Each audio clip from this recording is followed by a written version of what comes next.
Hello student, welcome to our YouTube channel commerce efficiency. आज की class में cover करेंगे कंसेप्ट प्रिंसिपल्स क्या है रेवेन्यू रिकॉग्निशन के। इसे लास्ट क्लास में हमने कवर किया था बेसिक क्या है रेवेन्यू रिकॉग्निशन कंसेप्ट के बारे में, कि कौन सी आइटम को हम रिवेन्यू में इंक्लूड करेंगे और कौन सी आइटम है जो रिवेन्यू की डेफिनेशन के अंदर इंक्लूड नहीं की जाएगी। हमने लास्ट क्लास के अंदर बिल्कुल डिटेल में कवर किया कंसेप्ट। अगर अभी तक आपने लास्ट क्लास ही नहीं देखिए ताकि आपके स्टडी में कंसिस्टेंसी बनी रहे। अगर अभी तक आपने मेरे यूट्यूब चैनल कॉमर्स एफिशिएंसी को सब्सक्राइब नहीं किया, सब्सक्राइब कीजिए और बेल आइकन जरूर प्रेस कीजिए ताकि जब भी मैंने वीडियोस अपलोड करूं सबसे पहले नोटिफिकेशन आपके पास जाए, आप वीडियोस को देखो और आपकी स्टडी बूस्टअप हो। कवर करते हैं प्रिंसिपल्स क्या रेवेन्यू रिकॉग्निशन के। सबसे पहले आता है in case of sale of goods, यानी कि जब गुड्स को सेल किया जाता है तो उस केस में हम कब ये रिकॉग्नाइज करें कि रिवेन्यू जो जनरेट हो चुका है। इसको बिल्कुल सिंपल सी लैंग्वेज में समझेंगे हम। एग्जाम्पल ले लेते हैं कि यहाँ पे हमारे पास दो पर्सन है, एक ए है एक बी है। ए ने गुड्स को सेल किया, गुड्स को सेल किया किसको, बी को। ए कौन है यहाँ पे, सेलर है जो गुड्स को बेच रहे हैं। बी कौन है यहाँ पे, बायर जो गुड्स को परचेज कर रहा है। तो यहाँ कंसेप्ट आता है कि कब माने कि रिवेन्यू रिकॉग्नाइज हो चुका है। जैसे ए ने गुड्स को सेल किया है बी के पास, तो बी ने क्या किया, कंसीडरेशन पे किया, क्योंकि फ्री में तो वो लेगा नहीं। कंसीडरेशन है जो दिया गया, यानी कि अमाउंट पे की गई बी द्वारा। तो यहाँ पे ए के लिए क्या है, ये कंसीडरेशन रिवेन्यू है। क्या रिकॉग्नाइज किया गया कि ये रिवेन्यू है ए के लिए, क्योंकि रिवेन्यू इसको रिसीव हुआ है गुड्स को सेल करने के बदले। तो जैसे ही गुड्स ए ने बी को सेल की और उसको ट्रांसफ़र कर दी, तो जितना भी रिस्क होगा, जो भी रिस्क होगा और जो भी रिवॉर्ड होगा, अब किसका होगा, बी का होगा, क्योंकि ओनर कौन है अब गुड्स का, बी है। ओनरशिप किसके हाथ में आ गई, बी के हाथ में। तो अगर रिस्क होगा, रिवॉर्ड होगा, वो किसका होगा, अब बी का ही होगा।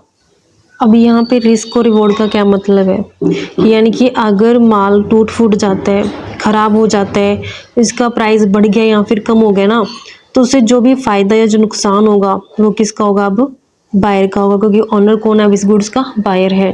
इसे एग्जांपल की हेल्प से समझते हैं। मान लेते हैं यहाँ पे दो पर्सन है, ए और बी। ए ने क्या किया, बी के पास 1000 मोबाइल फ़ोन है जो भेज दिए।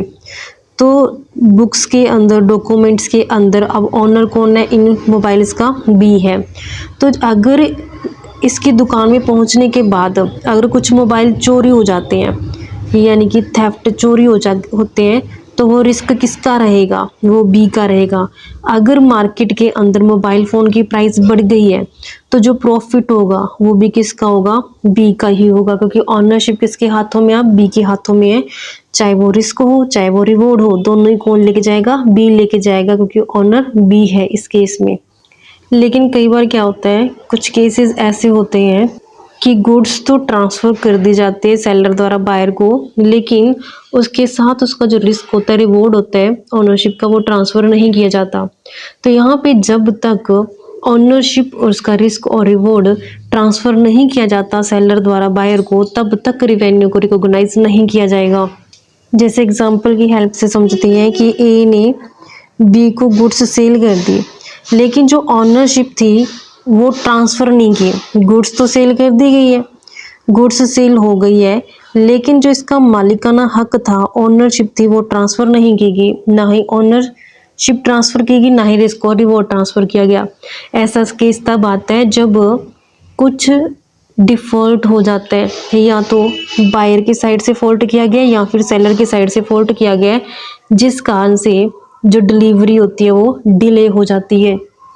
अगर मान लेते हैं कि डिलीवरी डिले सेलर के कारण हुई है, तो सेलर के कारण जो डिलीवरी डिले हुई है, तो जो भी नुकसान होगा वो कौन झेलेगा, डिलीवरी डिले होने के कारण जो नुकसान होगा वो सेलर ही झेलेगा। अगर मान लेते हैं कि बायर ने कुछ फॉल्ट कर दिया, बायर के कारण डिलीवरी डिले हो गई है, तो जो भी नुकसान होगा वो कौन झेलेगा, बायर झेलेगा। लेकिन याद रखना कि जिस डेट को मतलब कि डिलीवरी डिले हुई ना, उस टाइम पीरियड का जो नुकसान है सिर्फ वही ये झेलेगा, ना कि उससे पहले जो नुकसान हो चुके हैं वो उसके लिए जिम्मेदार होगा भी। कुछ ऐसे केसेस आते हैं जहाँ पे ऑनरशिप मतलब कि ट्रांसफ़र की जाती है अलग डेट को, और जो रिस्क रिवॉर्ड होते हैं वो अलग डेट को ट्रांसफ़र किए जाते हैं।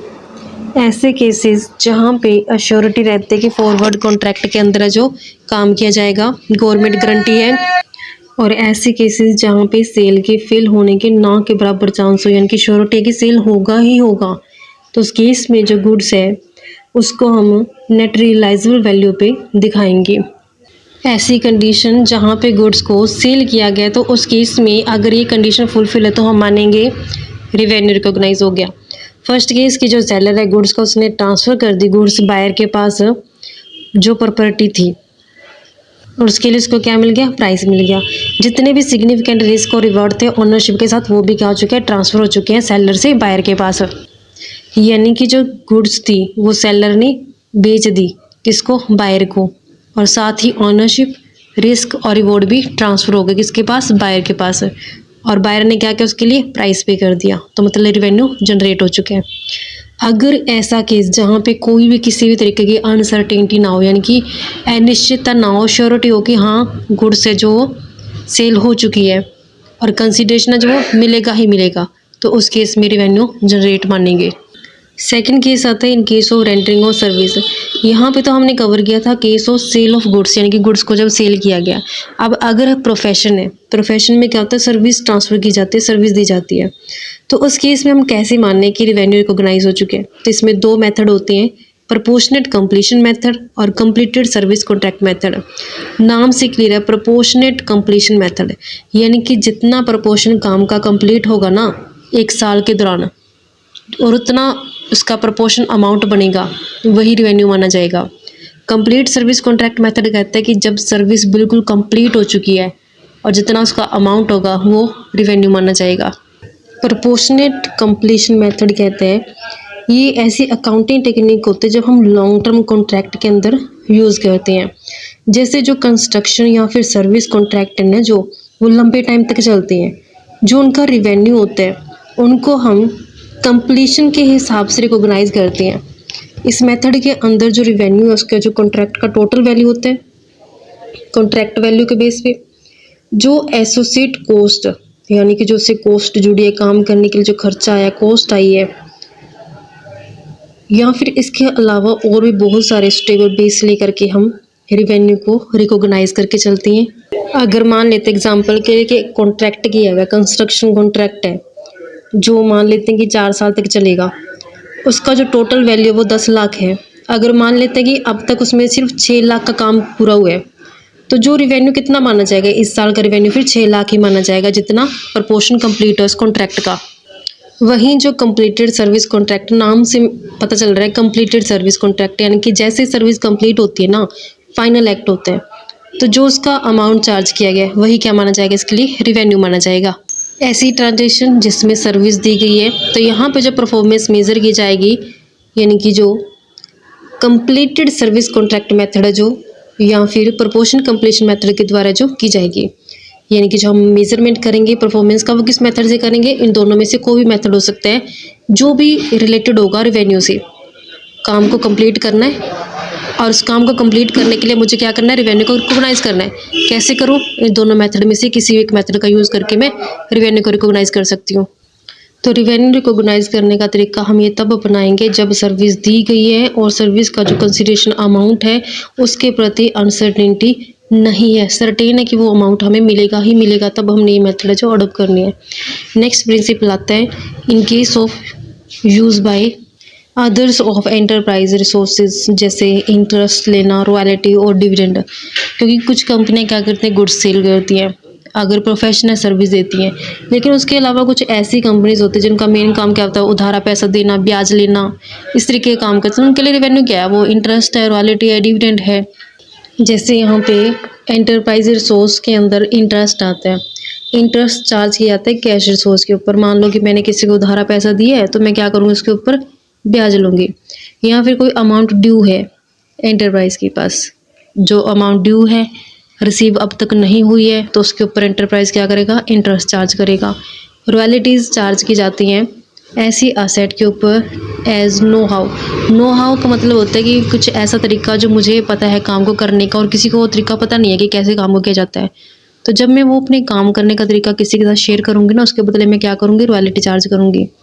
पेटेंट होते हैं, ट्रेडमार्क हो गए, कॉपीराइट हो गया, इनके लिए क्या की जाती है, रॉयल्टी चार्ज की जाती है। डिविडेंड ये जब हम किसी शेयर्स के अंदर इन्वेस्टमेंट करते हैं ना, तो उस इन्वेस्टमेंट के बदले जो हमें मिलता है ना, वो डिविडेंड होता है। क्योंकि शेयर्स के ऊपर जब हमने इन्वेस्टमेंट किया, शेयर्स के अंदर किसी कंपनी के शेयर्स के अंदर पैसे लगा दिए, तो हम फ्री में तो लगाएंगे नहीं, बदले में क्या चार्ज करेंगे, डिविडेंड चार्ज करेंगे। कुछ इंपॉर्टेंट पॉइंट्स गिवन है, जैसे कि इंटरेस्ट जो कैलकुलेट किया जाता है वो टाइम बेस पे कैलकुलेट किया जाता है। जितना अमाउंट आउटस्टैंडिंग का मतलब होता है कि जो अमाउंट अभी पे करना बाकी है, उस अमाउंट के ऊपर जो इंटरेस्ट कैलकुलेट करेंगे टाइम बेस पे, जो भी रेट एप्लीकेबल होगी। रेट एप्लीकेबल का मतलब कैसे है कि जैसे 10% डिबेंचर, 15% डिबेंचर गिवन होते हैं, जो उसके आगे रेट गिवन होते हैं ना 10% या 15%, वो उसकी रेट ऑफ इंटरेस्ट कहलाती है। जो भी डेट सिक्योरिटी, चाहे वो डिस्काउंट पे ली गई है, जहाँ प्रीमियम पे ली गई है, उसका जो अमाउंट होता है इंटरेस्ट का, वो कलेक्ट होता जाएगा उसकी मैच्योरिटी पीरियड तक। नेक्स्ट पॉइंट आता है कि जो रॉयल्टी अक्रू हुई है, अक्रू का मतलब क्या होता है कि रॉयल्टी के वो अमाउंट, चाहे वो हमें कैश में रिसीव हुई है या रिसीव नहीं हुई है, वो अराइज हो चुकी है, रॉयल्टी अराइज हो चुकी है। तो जो भी रिलेवेंट एग्रीमेंट होगा, उसके टर्म और कंडीशन के अकॉर्डिंग जो भी रॉयल्टी होगी वो अक्रू होती जाएगी, इकट्ठी होती जाएगी।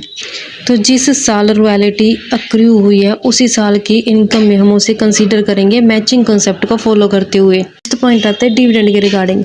जब हम किसी कंपनी के शेयर्स के अंदर इन्वेस्टमेंट करते हैं, तो वहाँ से हमें डिविडेंड रिसीव होता है। इस डिविडेंड को मैं तब तक statement of profit and loss में नहीं दिखाऊंगी जब तक उस डिविडेंड को रिसीव करने का मेरे पास अधिकार नहीं होगा। नेक्स्ट आता है कि जब भी हमें किसी फॉरेन कंट्री से इंटरेस्ट, रॉयल्टी या फिर डिविडेंड मिलना होता है, और उसे अपने देश में रिसीव करने के लिए हमें फॉरेन एक्सचेंज की परमिशन की ज़रूरत पड़ेगी, या पैसा फिर ट्रांसफ़र करेंगे जब अनिश्चितता हो, यानी कि जो पैसा ट्रांसफ़र करना उसमें कुछ अनिश्चितता पाई गई है, अनसर्टेनिटी पाई गई है, तो इस केस में हमें रेवेन्यू रिकॉग्निशन को क्या करना पड़ेगा, पोस्टपोन करना पड़ेगा। क्योंकि हमारे पास जो इंटरेस्ट, रॉयल्टी, डिविडेंड कहाँ से आना है, फॉरेन कंट्री से आना है, दूसरे देश से आना है, और उसके लिए मुझे क्या चाहिए, जो एक्सचेंज परमिशन चाहिए। और यहाँ पे अगर अनसर्टेनिटी या अनिश्चितता पाई गई है, तो उस केस में फिर मैं जो रिकॉग्निशन ऑफ रेवेन्यू कंसेप्ट को पोस्टपोन करूँगी। एग्जाम्पल लेते हैं कि मान लेते हैं कि हमें फॉरेन कंपनी से ना 2 लाख रुपए मिल रहे हैं एज ए डिविडेंड के रूप में, लेकिन मैं इस डिविडेंड को अपने देश में रिसीव करने के लिए अपनी गवर्नमेंट से क्या करूँगी, परमिशन लूँगी। और अगर ये परमिशन अभी तक मुझे नहीं मिलती ना, तब तक मैं उस अमाउंट को, डिविडेंड की अमाउंट को इनकम के रूप में अपनी बुक्स ऑफ अकाउंट्स के अंदर रिकॉर्ड नहीं कर सकती। तो इस तरीके से बच्चों हमारे पास ये कंसेप्ट बनता था। आई होप आपको क्लियर हो गया। नेक्स्ट क्लास में कवर करेंगे इसका नेक्स्ट टॉपिक इफेक्ट क्या है अनसर्टेनिटी और डिविडेंड रिकॉग्निशन के, और इससे रिलेटेड कुछ और भी कंसेप्ट है, कवर करेंगे नेक्स्ट क्लास के अंदर। ऐसी रेगुलर क्लासेस के लिए आप मेरे यूट्यूब चैनल कॉमर्स एफिशिएंसी को सब्सक्राइब, लाइक और शेयर करें। बेल आइकन जरूर प्रेस करें ताकि जब भी मैं वीडियोस अपलोड करूँ सबसे पहले नोटिफिकेशन आपके पास जाए, और वीडियोस को देखकर आपकी स्टडी बूस्ट अप हो।